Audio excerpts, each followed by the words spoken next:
南京路啊、外滩啊，吃喝嫖赌，干坏事都在他们那。这个爷爷是我在一个完全陌生的小区里面遇到的，而我为什么会进来这里呢？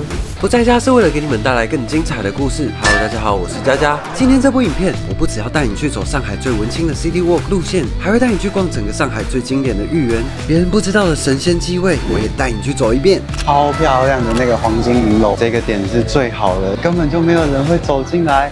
好的，手上的零食先准备好，我们要开始今天的影片喽。看一下这个景区，很多美女哦。哎，今天记得戴墨镜了呢，哈。众所周知，上海在这短短的30年间跃升成为了世界的一线大都市，所以理所当然的有许多高楼大厦、壮观的建筑。但同时呢，它是一个有历史的老地方，所以我决定随便找个附近的小巷子进去走走，看看上海人真实的生活长什么样子。上海的小猫咪。老实说，我很紧张，我不知道这样乱走，等一下会不会就被公安抓起来了。但像这种游客不会来的地方，进去看一下，应该是蛮有趣的。他们的老房子都是红砖瓦做，蛮漂亮的。他们的建筑风格是长这样，就是这是主要的干道，然后旁边就是两侧他们住的地方，这边都会有画，你可以坐在这椅子上这样。哇！我们本来这里是卢湾区，卢湾区属于高档区，是的，过去是旧社会属于法租界。法租界跟一般的房子有什么不一样？前面有一条延安路吧？对对对，延安路本来不是路，是河，就是河呢以南是法租界，河的以北是英租界。英租界就南京路啊、外滩啊，吃喝嫖赌，干坏事都在他们那。所以法国人对上海分为两档，高档区和低档区，他看不起英租界。还有一个桥叫外摆渡桥，为什么叫外摆渡桥？当时呢，就英国人呢说中国人要过桥呢要收费。有一个中国人，他说我不要收费的，我天天可以摆渡你。后来呢，英国人呢就在这外面呢再盖座桥，叫外摆渡桥。听完了中国人被抢的故事，不是，是上海人在租界时期遭受的不公平待遇。我们的下一站就是要前往上海的知名地标武康大楼，开启今天的 City Walk 行程。好，谢谢司机。谢谢。我们今天的路线是先拍武康大楼，然后逛武康路，接着到我们的安福路。你一定在网络上看过它，它就是全上海最有名的转角建筑。在1924年的时候，由英国的设计师所建设，因为像船一样的造型，后来就变成了上海热门的打卡圣地。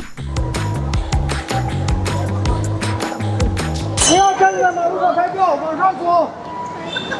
再过停下分。他们为了出片也是够拼的嘞哈，那热的要死，拍那么久。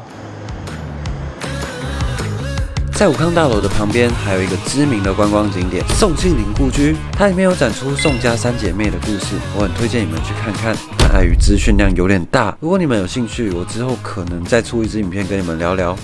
你们现在要去哪里？去找小熊饮料。哦，好。其实来中国玩，很简单，我们就是跟着小红书的攻略走就对了。我们现在要沿着武康路，然后前往安福路。武康路被称为魔都 City Walk 起点，尤其秋天的时候，非常适合在这里散步。这里的建筑都非常漂亮，店家也都很有质感，有很多咖啡厅、服饰店可以慢慢逛。文创、牛仔哥吉拉。上海动物园，他说这边才有。他们中国这边买东西真的很聪明啊，随便拉一个路人就一起拼单了，然后一起买就很便宜。我们在越南体验杀价文化，在中国体验拼单文化。我只能说啊，上海的美完全都是人民币堆出来的他们好像也没什么自然景观，你来这边逛的，其实就是在欣赏他们的建筑、他们的装饰、他们的城市配色。让我最意外的是，整个上海好干净，跟我想象的不一样。在这里路边的每一家咖啡厅啊，或者是服饰店啊，都弄得很漂亮，不会有那种低成本出来开店，然后就毛坯房什么都没有的那种店。如果天气不要那么热的话，这里绝对是我在上海最喜欢的地方。在武康路与安福路的交界处，我们终于找到它了。我们要来这一间充满熊熊的咖啡厅。这家熊熊咖啡店是安福路的必逛景点，他们的特色就是每杯饮料上都会附一只小熊给你。1楼是饮料店，而2、3楼是卖服饰的，在排队等饮料的时候可以去逛逛。这商业点子还真的不错，走在路上几乎人手一杯。比较好喝。我们现在呢来到了上海文艺气息最浓厚的一条街——安福路，这条也是上海必来的路哦。安福路就真的非常好逛了，它是上海最文青的一条街。走在这里，你会感觉到自己好像停在老上海的文艺画面里。这里聚集了很多知名的品牌、咖啡厅、服饰店，而且以极高的换手率闻名。可能每半年过去一次，画风都会变得不太一样，所以很多人都说这里是上海一定要来走过的地方。除了小熊饮料店，旁边还有一家我也蛮喜欢的韩国文创品牌，里面的装潢五彩缤纷，很童趣。现在有一种在童话故事屋里面的感觉。商品的呈现方式也都很有创意，放眼望去，每个角落都在点燃你童年时期的憧憬与回忆。诱惑太多了。他把它做卡带的。这里除了卖女生的衣服啊，还有那些保养品以外，最多的就是咖啡厅，到处都是咖啡厅，就让你买个东西，然后找个地方坐着，好好休息这样。我一样把收集到的清单跟你们分享，这里就不一家一家带你们逛了，因为找不到厕所啊！它不像我们到处都有设公共厕所。这里我就想要来吐槽一下了，整条街满满的店，但大部分的店家竟然连厕所都没有。加上一个早上的逛街，促进肠胃蠕动以后，我真的是一边捏着屁股一边找厕所，好不容易找到厕所了，结果哇，真的太不容易了。大便是不是会大口呼吸？结果它里面都是烟味啊。然后我刚刚还跟另外一个人聊天，他说上海咖啡厅里面都没有厕所，他也是喝咖啡喝到一半，然后肚子很痛，跑超远。他说他走了10几分钟才来到这个厕所。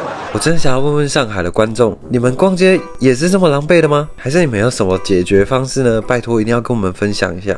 我们现在去豫园，先去逛它的豫园园林，然后我们去看城隍庙。完了以后，我们再去看它的商业街，而且今天礼拜6会特别热闹。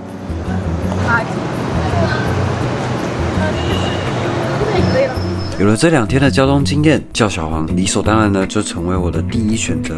但谁也想不到，因为市区塞车，让原本不到半小时的路程，硬生生的变成快1个小时才到。这间接的也导致了我们错过了参观豫园园林的时间了。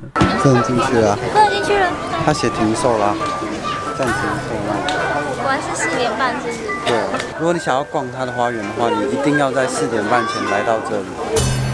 豫园它的结构呢，是由园林、老街还有城隍庙组成的。虽然因为我们时间上没有安排好，错过了园林，很可惜。但上海的城隍庙还是很值得一看的哦。我就带你们一起进去体验一下吧。谢谢。旁边就可以拿香。来，我们往前走，再小，要点香都点香啊。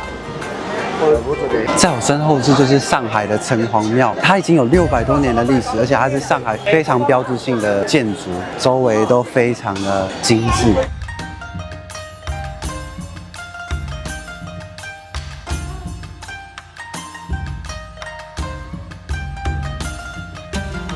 这城隍是神像，真的超巨大。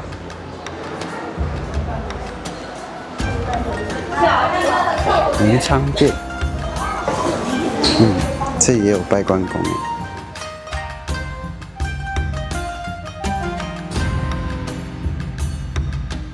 我觉得这边的味道没有台湾那么夸张哎，还是这里环境比较大，所以空气比较流通。体验怎么样？跟在台湾有什么不同？这边比较漂亮。真漂亮。这边除了拜财神、拜城隍，还有拜月老的哦。如果你有需要，你也可以来这边拜一下。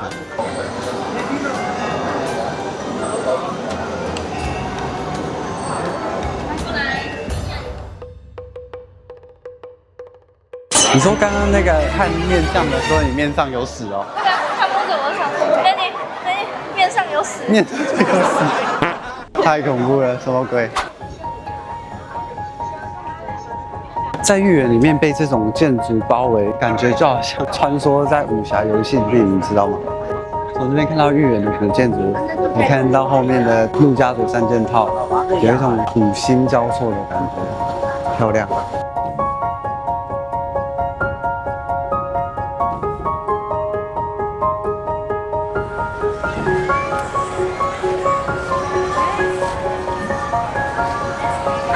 玉园这里真的超好拍照，怎么拍怎么出片。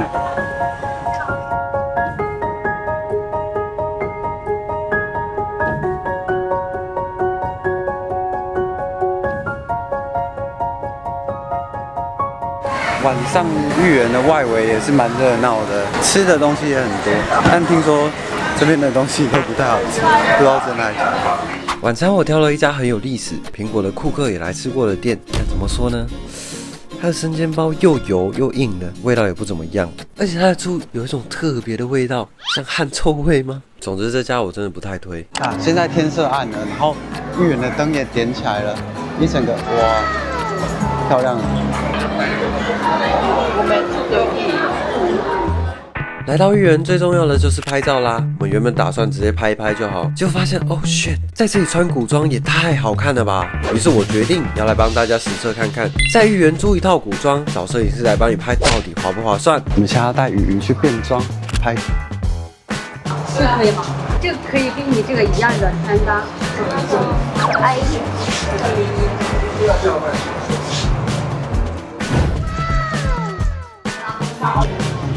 他们现在都在化妆，不知道等一下他们会带他去哪里，我再把这些点分享给你们。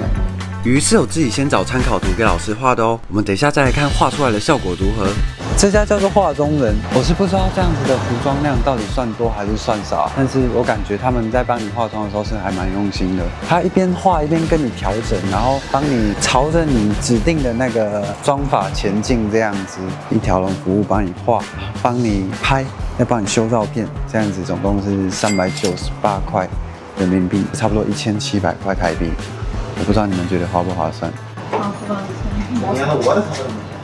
哇，姐姐你好厉害哦，画的真好，你现在很像那个楼兰妃。走了，公主去拍照了。哎，我很好奇，会有白人来拍这种？有啊，也有黑人。也有黑人？对呀、真的真有。那你看黑人，哎呦，他们也想体验一下就对了。那等一下就麻烦你了。长沙臭豆腐。这个十字路口是第一个机位，他会不会玩呀？不会玩。很专业哦。看你的脸放旁边。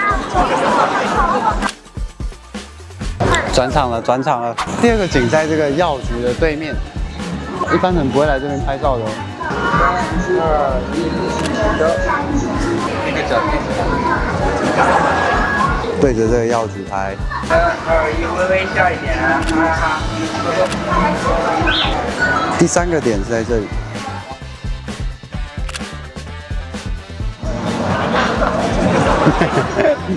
你们的这个点都是固定的，还是你随机找？去找的。自己找的。对呀、接下来的这个点才是最厉害的，它的位置在一个很隐秘的地方，一般人绝对找不到。这个点是最好的，根本就没有人会走进来。你看它被那个茶廊出口的那个卡住了，根本不会有人知道。但是你看上来这边完全拍不到人，你完全可以拍到超漂亮的那个黄金银楼。如果你也想要拍出这种仙女下凡的照片，接下来我带你走的路你一定要记好了。首先要先导航到这个黄金银楼，接着在银楼的左边90楼会看到一个楼梯，上去后左转会看到一个茶馆的挡牌，直接推门进去就可以来到这个位置了。这个点要记起来。旁边还有一个很厉害的机位，可是就比较热门一点，可能要稍微排队一下。穿成这样怎么拍都好看。而且除了服装，还有道具啊，摄影师在帮你调整 pose， 绝对会比你叫男朋友帮你拍来好得多。重点是又不贵，真的是我觉得很值得的投资哎。很热啊。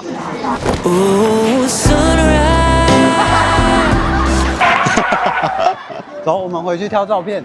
我们全部拍完马上修，马上给你选。 OK。这是这次拍摄我觉得比较好的机位，你们可以先截图，之后去玉园拍摄才找得到哦。加上后来买的照片，总共是差不多2100块左右。你们觉得这样值得吗？我们在台湾如果要拍这种写真，好像也很贵啊没。有，我们在台湾绝对不是这个价钱，2100块呢，怎么可能在台湾有办法拍？台湾初机就是4000块起跳了。对啊。来玉园一定要去拍古装，因为这个回忆真的太值得了，而且 CP 值真的很高。那这几天上海的体验，我觉得它就是一个很商业的地方。如果你想要看大山大河，然后想要有什么游玩的体验，那上海我真的不推荐你。上海呢，要不怕热的人，然后想要逛街的人，想要开商业的眼界的人再来。如果你怕热又不想逛街，那你就不要来上海了，看我影片就好了。下一集，我将带你们去到中国最美的江南水乡，探索这1300多年所留下来的历史痕迹，体验当地人的生活技能。接下来的行程真的会越来越精彩，你们可以期待一下。我是不喜欢待在家的佳佳，我们下部影片见。